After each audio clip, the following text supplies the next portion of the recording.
마케팅 플랫폼을 운영하는 친구가 라플라스 세일즈 팀을 만났는데 라플라스 엄청 좋다고 얘기하시더라고요. 개발자를 한 명을 고용할 수 없는 스몰 브랜드들이 많잖아요. 웹빌더에서 제공하는 통계가 불명확하다고 생각한다면 무조건 라플라스를 써야 되는 것 같아요. 그러니까 왜냐면 개발자를 구하고 그 들이는 시간과 비용보다는 훨씬 더 좋은 효율인 것 같습니다.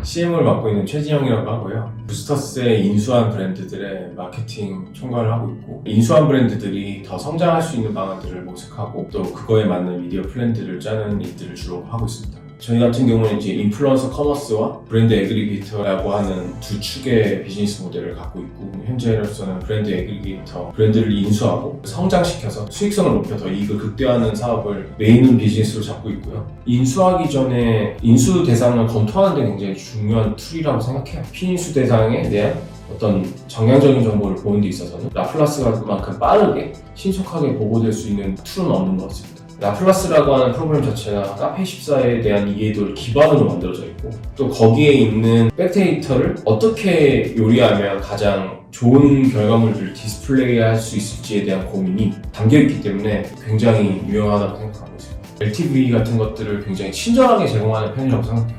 라플라스 계산하기가 정말 까다롭다고 생각합니다. 이제 그 구매자들이 계속 추적 조사를 해야 되니까 라플라스에서는 그거를 한 연동하는 시간 한 20분, 30분 정도만 기다리면 바로 디스플레이가 축적돼서 된다고 하는 게 굉장히 좋은 것 같아요. 인수 후에는 마케팅 활동 전반에 따른 자사몰로의 유입들을 보게 되잖아요. 신규 구매자나 재구매자의 분포도가 어떻게 변화하는지, 그리고 오늘의 신규 구매자들을 얼마의 비용으로 획득했고 재구매자들은 얼만큼 다시 리텐션 되고 있고 하는 것들에 대한 분석들을 주로 하고요. 신규 구매자에 대한 획득 속력과 효율, 그리고 재구매자들의 특정 기간별 리텐션에 대한 부분들을 많이 보고 있습니다. 저는 매출을 장기적으로 바라봤을 때 낼 수 있으려면 프로덕트의 화신이 되어야 된다고 생각하고요. 모든 것들이 완벽한 브랜드들을 인수할 수는 없을 것 같아요. 그래서 우리가 반대로 갖고 와서 그 본질을 더 단단히 메워주고 우리가 어떤 채널 전략들을 통해서 더 볼륨을 크게 훨씬 더 J커브를 나중에 그릴 수 있도록 리니어한 모습보다는 만들어줄 수도 있는 거라고 생각하거든요. 소비자들이 지출할 수 있는 주머니의 그 크기가 점점 작아지고 있다는 건 우리 모두가 다 알고 있기 때문에 조금 더 확실한 브랜드, 조금 더 내가 믿고 쓸 수 있는 브랜드에다가 투자를 할 거는 누구나 다 납득할 만한 얘기들인 것 같아요. 매출을 올리기 위해선 장기적인 관점에선 브랜드, 프로덕트에 많은 생각들을 해야 되고 그 철학들을 정립시켜야 된다 이렇게 생각하고 있습니다. 근데 SMB 같은 경우에는 점점 재구매자의 비율이 높아지고 매출의 볼륨은 유지되거나 혹은 우하향하는 그림이 저는 성장의 한계에 찼다고 생각합니다. 재구매자의 비중이 높아진다는 건 신규 구매자들의 획득 속력이 더 빨라져야 된다는 걸 의미할 수 있다고 생각해요. 신규 구매자를 그러면 유치하려고 하면 우리가 어떤 새로운 카테고리의 브랜드나 새로운 카테고리의 상품을 이 브랜드에서 내보자를 결정하거나 아니면 우리가 지금 커뮤니케이션하고 있는 어떤 매체들을 지금보다는 브로드하게 사용을 해보자라고 생각을 할 수 있을 것 같거든요. 어쨌거나 성장 한계에 대한 부분들을 라플라스에서 또 제공을 해주고 있고 하니 그런 지표들을 좀 참고하면 어떨까 싶습니다.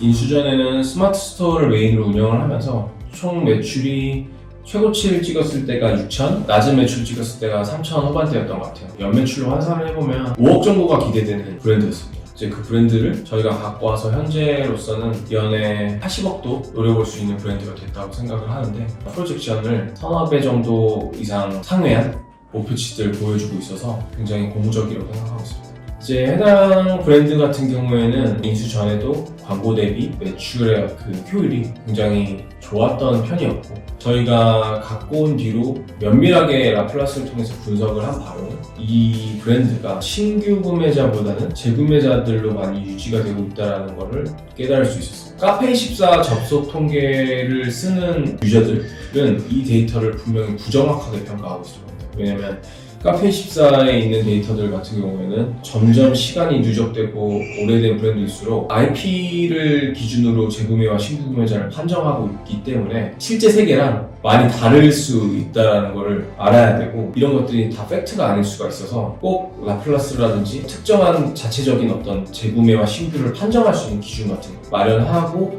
분석을 하셔야 될 것 같아요. 저는 카페24가 굉장히 오랜 시간 동안 소상공인들에 대한 몰드를 개발하면서 그들의 니즈들을 꽤 보완을 했다고 생각하는데도 아직까지 부족하다고 생각하거든요. 그 이유는 뭐 보관에 대한 부분도 있을 거고요. 데이터를 보관해야 되는 어떤 부담감들도 있을 거고, 그만큼 본인들이 직접 사업을 하는 영역들은 또 아니고 서비스 제공자이기 때문에 라플라스가 갖고 있는 장점은 방금 말씀드렸던 것처럼 카페24에서 챙기지 못하는 어떤 디테일한 부분들, 믿음이 많이 갔던 것 같습니다. 라플라스를 통해서 봤던 거는 너무나도 당연한 거지만 신규 고객에 대한 획득 비용이 계속 낮아진다는 거였어요. 저희가 생각했던 거는 일단 코로나 이후에 여행이 폭발적으로 수요가 증가했고, 또 그것으로 인해서 계속 신규 구매자들이 계속 효율 좋게 유치될 수 있다는 부분에 착안해서 조금 더 공격적인 광고 집행 그리고 공격적인 상품 확장들을 꾀했던 것 같습니다. 되게 좋다고 했어요. 그 친구가 저한테. 네, 대표님 만난 것 같아요. 와, 형, 라플라스 너무 좋은데 이렇게 왔네요.